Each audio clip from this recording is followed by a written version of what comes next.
What's up, guys? I'm randomfrankp. Hope y'all are staying safe out there. And today we're going to be doing a quick little video on some setup mods and kind of messing with some of my peripherals, little behind the scene hacks and enhancements. With the weather getting nice out, I've had the itch to just change some things up. So we're going to be adding one or two things to the setup itself, as well as messing with two peripherals that, hey, maybe it'll help you out as well. And I figured for this video, we will go vlog style. Okay, so first off, testing a new microphone. Hope it all sounds good. But what I want to add to the setup is gonna be something that I've never been a fan of, but I've always said that if it's done tastefully and done right, then it's not overkill. And that's adding Nanoleaf Aurora light panels. Now, before you freak out, what I want to do is add them on this wall or the ceiling above my setup. So it's not going to be really, just in your face, blah, RGB, but it's going to add some nice glow and a nice cast to when I'm filming. That's why I mainly want to do this.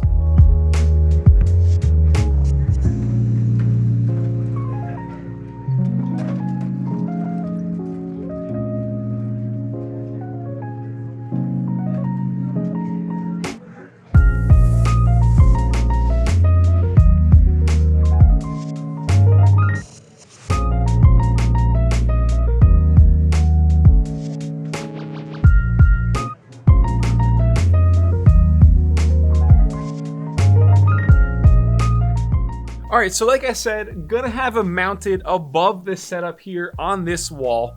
And the one thing when I reviewed these back in 2016, maybe 2017, one thing that really annoyed me was the fact that they would kind of fall down a lot easier because they're heavy. Once you get them built up, it definitely has a good amount of weight to it.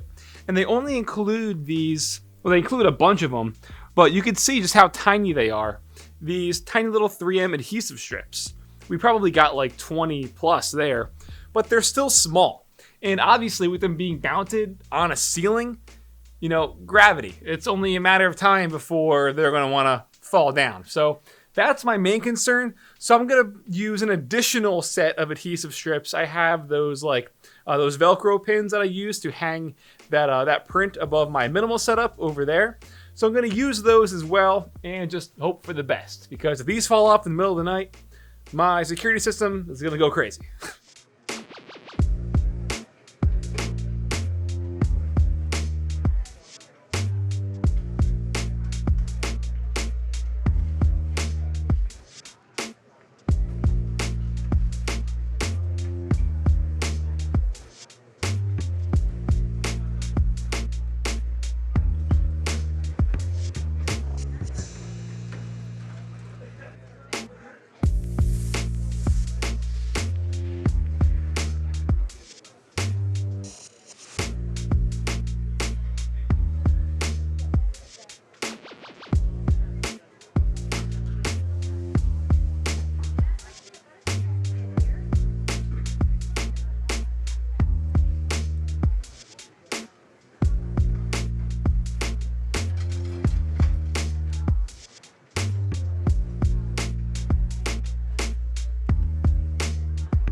Alright, so the next thing I want to do is something that I saw on Reddit actually for a certain pair of headphones.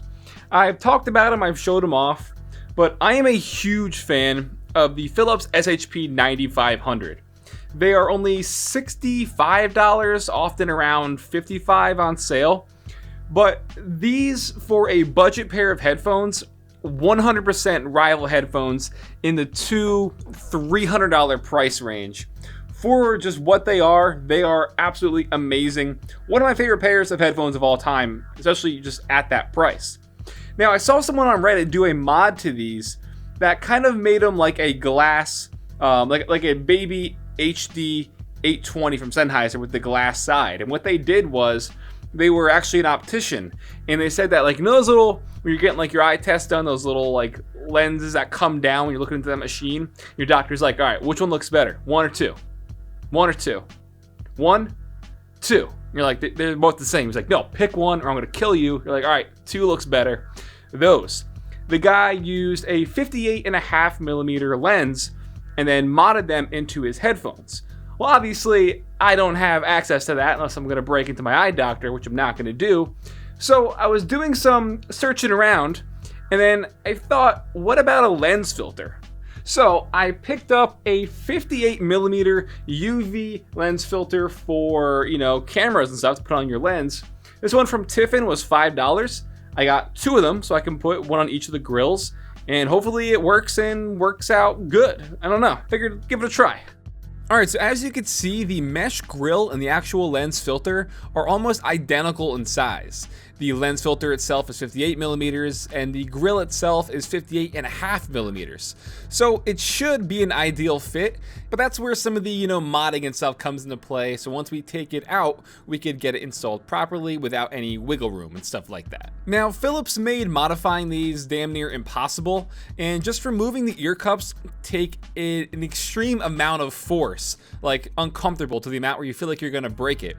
But the ear cups are held on to the ear pads by these little clips.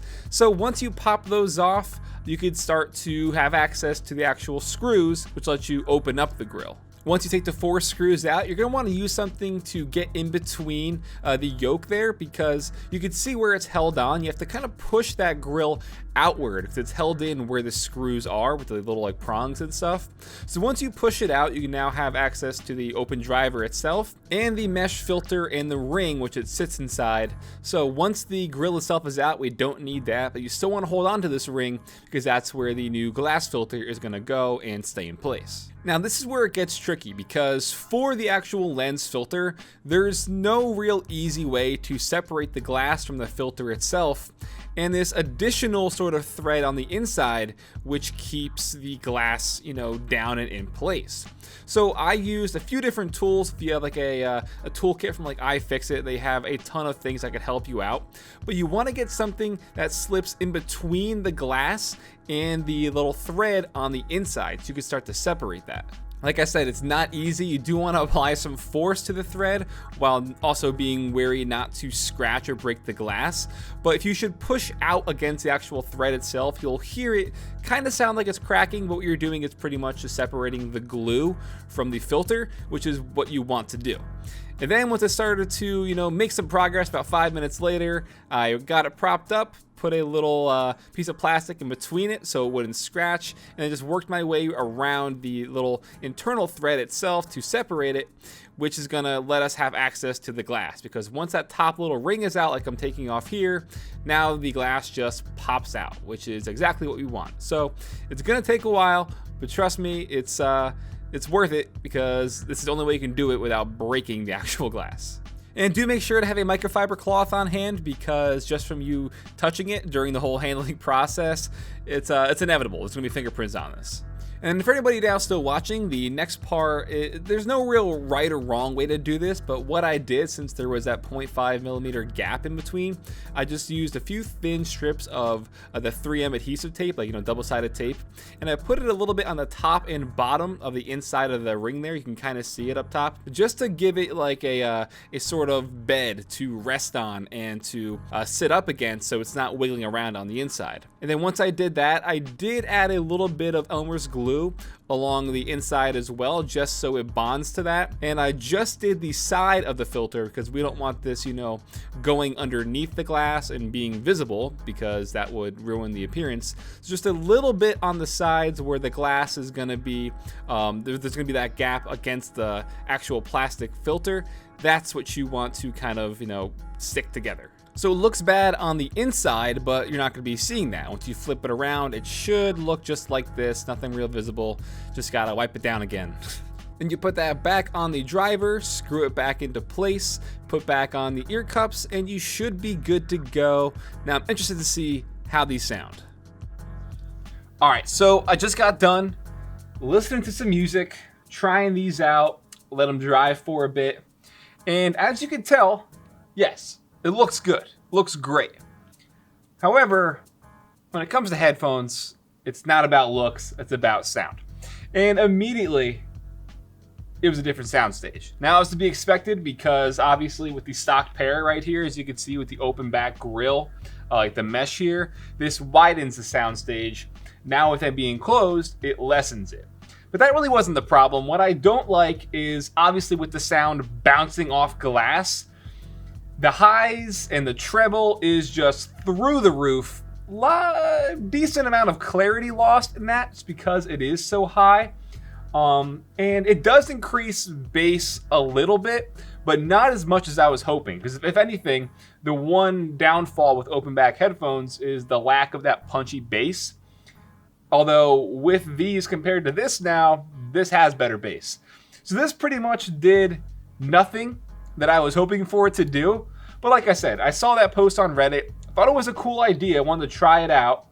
Did it, came out looking good, but it didn't come out sounding good. So, a bit of a bummer, but hey, cool piece to put on display maybe, because they do look pretty nice. But oh well. Alright, so it's the next morning. I got a bit frustrated last night when I was trying to wrap up the vlog, because it just wasn't working out like I wanted it to. Like you saw with the headphones, that was a miss. I was working on another kind of hack, which was also a miss. You'll see that in a second. But good news, as you can see, the light panels are still up. They didn't fall off in the middle of the night. That's a good thing. But the next thing I wanted to show you guys was, again, kind of hit or miss here. But I found this under our sink. I guess I forgot we had it. It's PTFE lubricant.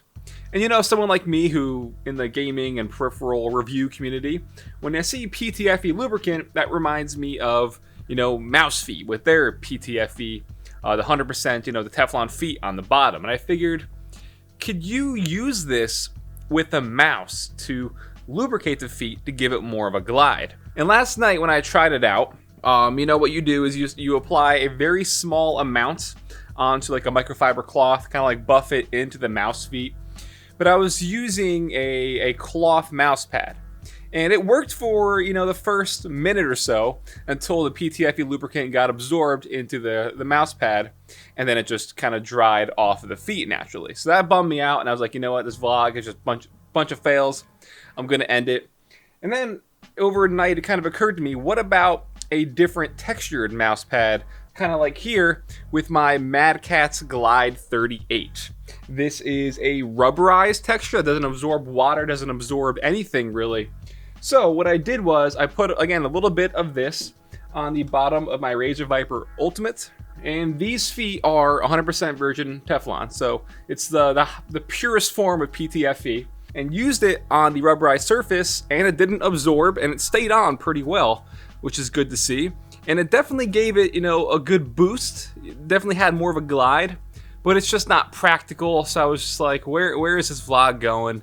I was contemplating even, you know, like posting the video or just scrapping it all together. But I figured, you know, like an informal video like this every now and then isn't bad. Just you know, break down a quick little vlog like this where it's just easy to kick back and watch. Figure I'd still post anyways. I don't know.